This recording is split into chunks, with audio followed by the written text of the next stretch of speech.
Тэгээд энд нэг юм байна. Тэгэд Монгол улсын харин маршал байхад одоо уран цэцгийн хийсэн хулгай гэж байж байна. Уран чимгийг болохоор одоо гэрээс нь хулгай хийсэн энэ хевс. За энэ хевснүүдийг гэрээс нь хулгай хийсэн байна. Дүүрэн эрдэнэтийн. Тэгээд энэ хар цүнхэнд нь болохоор өөрийнх нь одоо хувцснууд байгаа шүү дээ. Тэгээ одоо хулгай хийгээд шинэ байрны одоо энэ барьж байгаа барилгын одоо бодволд авчи тавьсан байгаа юм л да. Тэгээд хинт одоо ингэж тусалж ингэж ясан гэхээр одоо энэ гүндлэгийг ярьж байна л та. Гүндлэ өөрөө нэг халтур хийж байгаад уран цэцгийн хөргөж өгсөн юм байна. Одоо энэ хулгай хийсэн юмнуудыг одоо мдээгүй аяжч уран чимгээ одоо өөрийнх нь одоо аваач тавьчих гэсэн газарт аваач тавьчихсан байгаа. Тэгээ одоо өөрийнх нь одоо компани бичиг баримт, лиценз өөрийнх нь одоо маш өндөр тамга тэмдэг бүгдийг дуурайлгаж бүгдийг нь авч яваад баахан хүмүүс тараад өгсөн байгаа шүү дээ. Том барилга объект уран чимгийн хийсэн ажил. Тэгээ Эрдэнэтээс өвшөө авч ивэл одоо их санаа нь хамгадаг. Уран цэцэг юм уу ялгаагүй.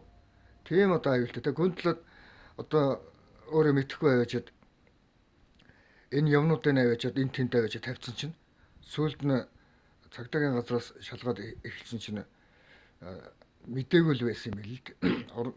Одоо энэ дүүрэн Эрдэнэтийн эхнэрийнх нь дүүн байсан гэж мдээгүй. Тэгээ одоо сүүлд нь тэр уран чимгийг хайгаад оглоогүй. Нэг уцаар юу болсон тарханд байж байгаа сураг байсан. Иймэрхүү байдлаар одоо хулгай дээр юм зохицуулдаг байлаа шүү дээ. За одоо яг ийм юунууд хэвс ахад байгаа. Одоо энэ сансар хороолт подуулд бас байгаа. Одоо Эрдэнэ улган гэдэг зохиолч байгаа. Тэр хүний имийг бас битүүмжлээд далд хийсэн. Сансар хорооллын одоо Эрдэнэтийн өөрийнх нь таньдаг Мария гэдэг нэг ихч байгаа. Өөрийнх нь сайн мэдээ одоо хандгаад байдаг. Тэр эмэгтэйгийн байрны подуулд өнөдөө одоо тухайн байруудыг хариуцдаг цөөхийн дарга нь одоо подуулд нь авчид хийгээд цойжлол хийцэн байгаа шүү дээ. Тэгээ Эрдэнэт санаандгүй Эрдэнэ улганы ажил дээр очиод хоёулаа юм авах гээд очисон чинь өгөөгүй байхгүй. Тэгээ юу байдгийг боллоо гэж шалгасан чинь Эрдэнэтийн өөрийнх нь цуслан дээр байсан хевс байгаа. Хоёр том хевсийг авчид тэнд ороогоо тавьсан байгаа. Гэхдээ яг энэ хевснүүдийн цаана бол хүний аймнаас явж байгаа. Нэг үгээр хэлбэл цуслан дээр ямар ч аюултай байдал үүссэн гэхээр Бүтэгийн алтан туяа болон уран чимэг хоёрын хувьд бол Эрдэнэт рүү халтсан явдал байгаа.